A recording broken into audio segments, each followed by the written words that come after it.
আসসালামু আলাইকুম গাইস, টাকা পয়সা কাগজের ভাই বেরাদার রক্তের চলে আসলাম আর একটা ভিডিও নিয়ে। আজকে আমি যে জায়গায় দাঁড়িয়ে আছি, এই জায়গাটায় আসা আমার অনেক পরিচিত মানুষের স্বপ্ন, সেটা আমি জানি। কিন্তু যে জায়গায় এখন আমি আছি, ওই জায়গায় আমি কিন্তু টপ করে পড়েই যাইনি, কারণ এই জায়গায় আসতে আমার অনেক পরিশ্রম করতে হয়েছে। কারণ এই শহরে যখন আমি প্রথম আসি, তখন 370 টাকা নিয়ে বরিশাল থেকে রওনা দিয়েছি।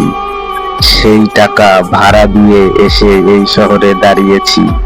আমার এক আত্মীয়র সাথেই আমি এই শহরে এসেছি, বাট সেই আত্মীয় আমাকে রেখে আবার বরিশালের উদ্দেশ্যে চলে গেছে। আমি তখন এই শহরের কিছুই চিনি না, তাই কখনোই রুম থেকে বের হতাম না। সেটা একদিন 2 দিন নয়, মোটামুটি 4 দিন।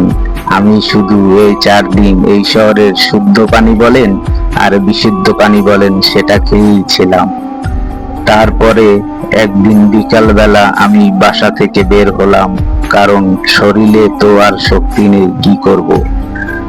সেই সময় আমার ফুপুর সাথে দেখা হলো। সেই ফুপু আমাকে নিয়ে 4 দিন পরে খাবার খেতে দিল।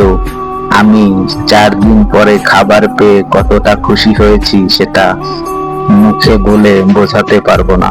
আসলে আমি রুম থেকে বের হতাম না। আমি তো এই শহরের কিছু চিনি না, কোথায় হারিয়ে যাব, পরে মাথা গোজার ঠাইটুকু হারিয়ে ফেলবো, তাই আর কখনো বাসা থেকে বের হওয়ার সাহস হয়নি। 4 দিন পরে যখন খাবার খেয়ে একটু শক্তি পেলাম গায়ে, তারপরে আমার এই ফুপুর মাধ্যমে কাঠমিস্ত্রি এক জায়গায় কাজ করার চেষ্টা করলাম। সেখানে কিছুদিন কাজ করার পরে তারপরে দেখলাম কম করে আর জীবন চলবে না, তাই বেটার কিছু করার চেষ্টা করলাম। আমার এক বন্ধুর মাধ্যমে কথা বলে এই রোডেই আমি তরমুজ বিক্রি করেছি প্রতিদিন 300 টাকা হাজিরার বিনিময়ে। তারপরে অন্য এক ভাইয়ের সাথে কথা বলে আমি ড্রাইভিং শিখে নিলাম।